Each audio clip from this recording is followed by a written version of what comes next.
Assalamualaikum kawan-kawan. Bertemu kita dalam siri kedua iaitu Nabi Idris alaihi salam.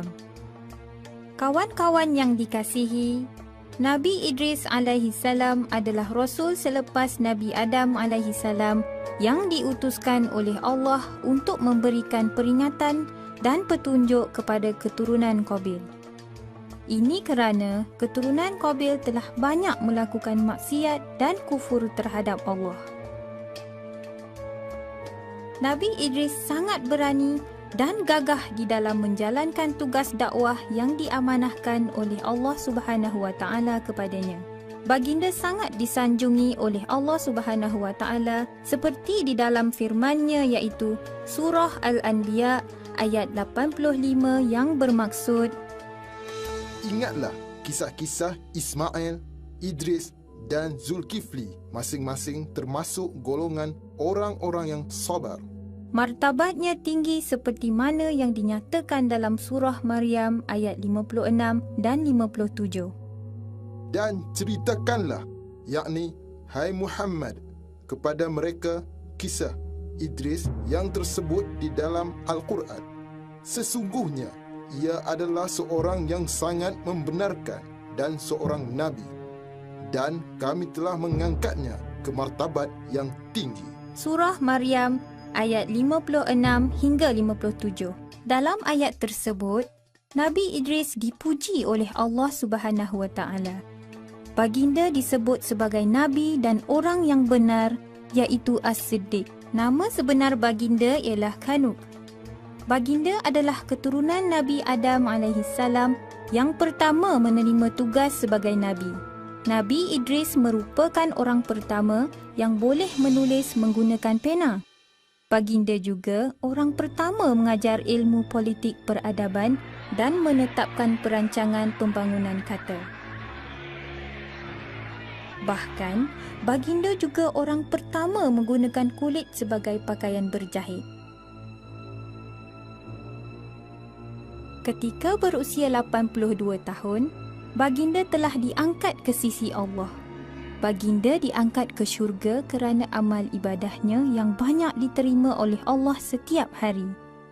Tahukah kawan-kawan tentang peristiwa tersebut?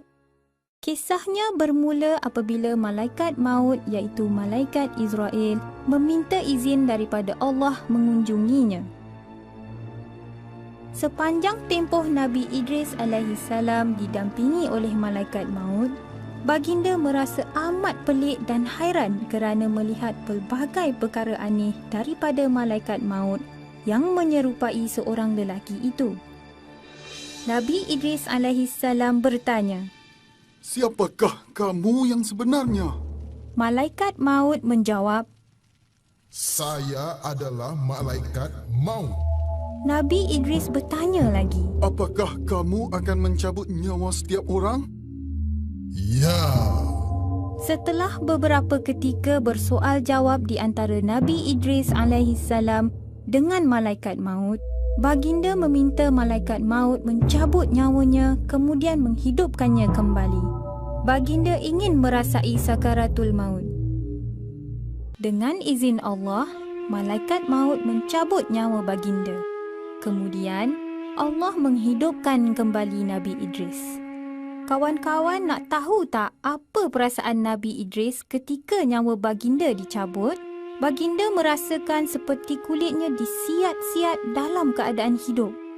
Rasa sakit yang dirasai ketika menghadapi maut itu lebih 1000 kali gandanya.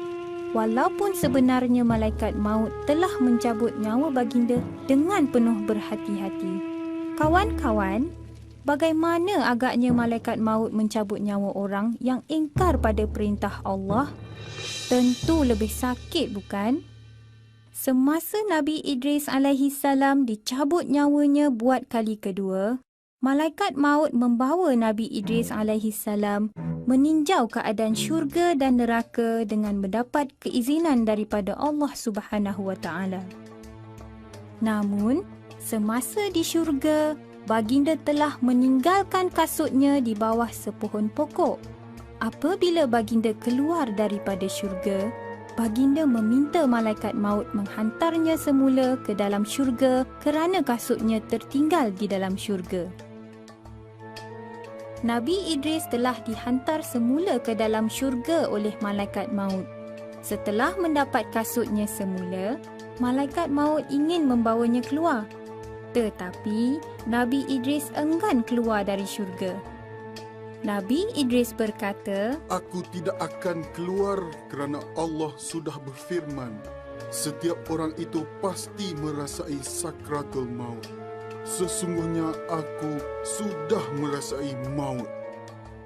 Maka tinggallah Nabi Idris alaihissalam di syurga buat selamanya sehingga dibangkitkan semula pada hari kiamat kelak. Kawan-kawan yang dirahmati oleh Allah, begitulah kisah Nabi Idris alaihissalam.